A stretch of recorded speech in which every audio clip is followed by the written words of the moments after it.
Hi hello ನಮಸ್ಕಾರ. ಇದು ನಿಮ್ಮ ಪ್ರೀತಿಯ ನಲ್ಮೆಯ ಮಮತೆಯ ಮಮಕಾರದ ಮನಗಳಿಗೆಲ್ಲೋ ಮಾತುಗಾರ ಪಂಚಾಯಿತಿ ವೆಂಕಟೇಶ್. ಆತ್ಮೀಯರೇ, ಇವತ್ತೊಂದು ಹೊಸ ಕಾರ್ಯಕ್ರಮವನ್ನು ಒಂದು ಹೊಸ ಉರುಪಿನಲ್ಲಿ ಕೊಡ್ತಾ ಇದ್ದೀನಿ.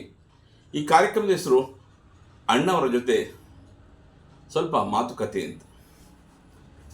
ಇವತ್ತು ಅಣ್ಣವರಿದ್ದು ನಮ್ಮ ಜೊತೆ ನಮ್ಮಂಥ ಯುವ ಕಲಾವಿದರಿಗೆ ಮತ್ತು ಯುವಕರಿಗೆ ಯಾವ ರೀತಿ ಒಂದು ಒಳ್ಳೊಳ್ಳೆ ಬುದ್ಧಿವಾದಗಳನ್ನು ಹೇಳ್ಬೋದಿತ್ತು ಅನ್ನೋ ಒಂದು ಕಲ್ಪನೆಯೊಂದಿಗೆ ಡಾಕ್ಟರ್ ರಾಜ್ಕುಮಾರ್ ಅವರ ಅನುಪಸ್ಥಿತಿಯಲ್ಲಿ ಈ ಒಂದು ಸಣ್ಣ ಪ್ರಯತ್ನ ಮಾಡುತ್ತಿದ್ದೇನೆ. ನಿಮ್ಮೆಲ್ಲರ ಪ್ರೋತ್ಸಾಹ ನನಗೆ ಅವಶ್ಯಕ.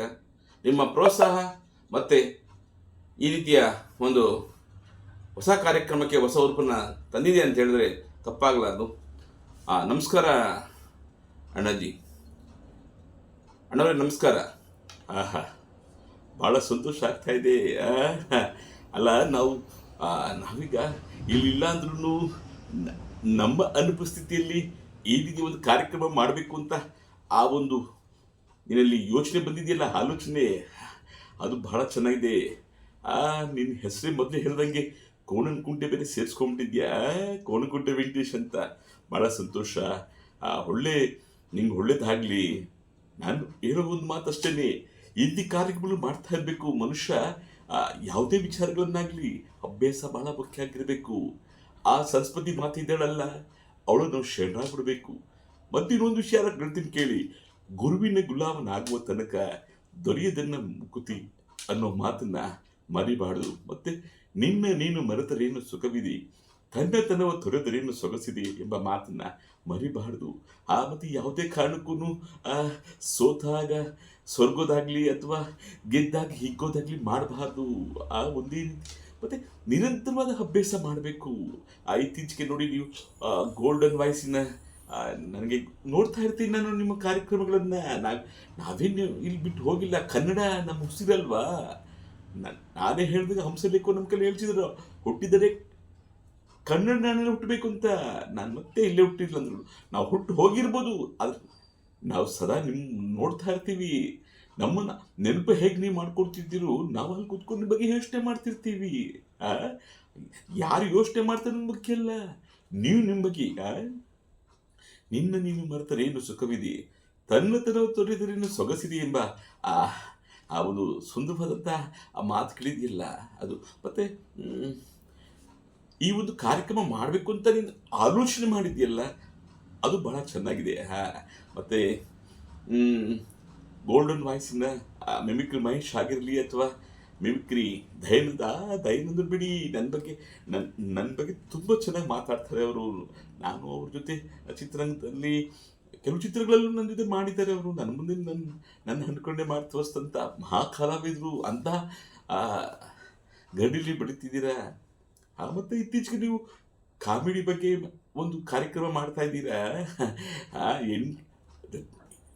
ಬಹಳ ಮುಖ್ಯವಾಗಿ ನಾನು ನೋಡ್ತೀನಲ್ಲ, ಹೆಣ್ಮಕ್ಳು ಬಂದು ಮಾತಾಡ್ತಿರ್ತಾರಲ್ಲ ನಮ್ಮ ವೆಂಕಟೇಶಪ್ಪ, ನಮ್ಮ ಕೋಣನಕುಂಟೆ. ತುಂಬ ಯಾರ ಮುಂದೆ ಬೇಕಾದ್ರೆ ಮಾತಾಡ್ಬೋದು. ಹೆಣ್ಮಕ್ಳು ಮುಂದೆ ಮಾತಾಡ್ಬೇಕಾದ್ರೆ ಒಂದೊಂದು ಮಾತಾಡ್ಬೇಕಾದ್ರೆ ಮುತ್ತೊಂದು ಮಾತುಗಳು ಮಾತಾಡಬೇಕಾಗ್ತದೆ. ಯಾಕಂದರೆ ಹೆಣ್ಮಕ್ಳು ಬಹಳ ಸೂಕ್ಷ್ಮ ಇರ್ತಾರೆ. ಸೊ ಆ ಒಂದು ವಿಚಾರವನ್ನು, ಸಮಾಜದಲ್ಲಿರ್ತಕ್ಕಂಥ ವಿಚಾರಗಳನ್ನು ಅವ್ರ ಮುಂದೆನೇ ಅವರ ಒಂದು ಒಳ್ಳೇದು ಕೆಟ್ಟದ ಬಗ್ಗೆ ಮಾತಾಡ್ತಾರಲ್ಲ, ಅದು ನಗಿಸ್ತಾ ನಗುತ್ತಾ ನಲಿ ಅಂತ. ಯಾವತ್ತೂ ಅಷ್ಟೇ ಮನುಷ್ಯ ನಗ್ತಾ ಇರಬೇಕು. ನೋಡಿ, ಏನು ಓದ್ಕೊಂಡು ಹೋದ್ವಿ ನಾವು ಬಂದು, ಎಲ್ಲ ಆ ಭಗವಂತನಲ್ಲಿ ಬಂದ್ವಿ, ಹಾಗೆ ಹೋದ್ವಿ. ಏನೇ ಆಗಲಿ, ಒಂದು ಒಳ್ಳೆ ಕೆಲಸ ಮಾಡ್ತಿದ್ದೀವಿ, ನಮ್ಮಲ್ಲಿ ಒಂದು ಒಳ್ಳೆ ಇದಿದೆ, ಏನೋ ಆಸಕ್ತಿ ಇದೆ ಅನ್ನೋದ್ರೆ ಆ ವೃತ್ತಿ ಪ್ರವೃತ್ತಿಗಳನ್ನ ನೋಡ್ಕೊಂಡು ಬೇಕಾಗ್ತದೆ. ಎಲ್ಲರ ಮುಖ್ಯವಾಗಿ ಆ ಸಂಸಾರ ಇದೆಯಲ್ಲ, ಸಂಸಾರದ ಕಡೆ ಬಹಳ ಒಂದು ವಿಚಾರ ಹೇಳ್ಬೇಕು. ನನ್ನ ಪಾರು ನಿಜವಾಗ್ಲೂ ಯಾವುದೋ ಜನ್ಮದ ನಾನು ಪುಣ್ಯ ಅನ್ಕೊಂತೀನಿ. ಮತ್ತು ಇನ್ನೊಂದು ಮುತ್ತಂತ ನನ್ನ 3 ಮಕ್ಕಳಿದಾರಲ್ಲ, ಇತ್ತೀಚೆಗೆ ನನ್ನ ಹತ್ರ ಬಂದ್ಬಿಟ್ಟಿದ್ದಾನೆ ಅಪ್ಪು. ಆದರೆ ಭಾಳ ನೋಗ್ತದೆ, ಏನು ಮಾಡಲಿಕ್ಕಾಗಲ್ಲ. ಭಗವಂತ ಆಡಿಸ್ದಂಗೆ ನಾವೆಲ್ಲ ಸಮಯದ ಬೊಬ್ಬೆಗಳು ಕಣಪ್ಪ. ಮತ್ತು ಇನ್ನೊಂದು ವಿಚಾರ ಹೇಳ್ತೀನಿ ಕೇಳಿ. ಯಾವುದೇ ಕಾರಣಕ್ಕೂ ಸಹ ಬೇಜಾರು ಮಾಡ್ಕೊಬಾರ್ದು. ಆ ನಗು ಇರಲಿ, ಹಳು ಇರಲಿ, ಅದನ್ನು ಸಮನಾಗಿ ಹಂಚ್ಕೊಂಡು ಹೋಗ್ಬೇಕು. ಏನಂತೀರಾ? ಆ? ಮತ್ತು ಏನೇ ಆಗಲಿ ನಾವು ಕಲಿಯುವಂಥ ವಿದ್ಯೆಗೆ ನಿರಂತರವಾದಂತಹ ಅಭ್ಯಾಸ ಅನ್ನೋ ಗೊಬ್ಬರವನ್ನು ಹಾಕಬೇಕು. ಮತ್ತು ಹೊಲದಲ್ಲಿ ಬೆಳೆ ಬೆಳಿತೀವಲ್ಲ, ಆ ಸಣ್ಣ ಸಣ್ಣ ಕಳೆಗಳು ಇರ್ತಾವಲ್ಲ, ಅಂದರೆ ಆ ಕೆಟ್ಟ ಕೆಟ್ಟ ಅಭ್ಯಾಸಗಳನ್ನ ಫಸ್ಟ್ ಬಿಡಬೇಕು ನೀವು.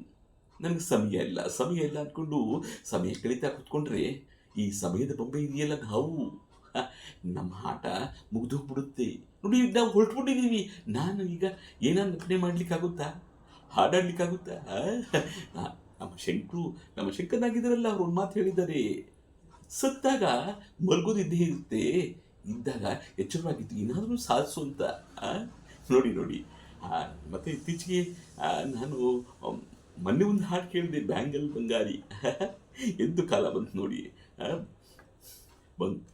ತುಂಬನೇ ಬಹಳ ನನ್ನ ಮಗನೇ ಮಾಡಿದ್ರು ಹಾಡೋದು, ಆ ಚಿತ್ರದ ಹಾಡು ಭಾಳ ಚೆನ್ನಾಗಿದೆ. ಮತ್ತು ಇತ್ತೀಚೆಗೆ ಪ್ರಭಾಕರ್ ಇಲ್ಲೇ ಇದ್ದಾರೆ.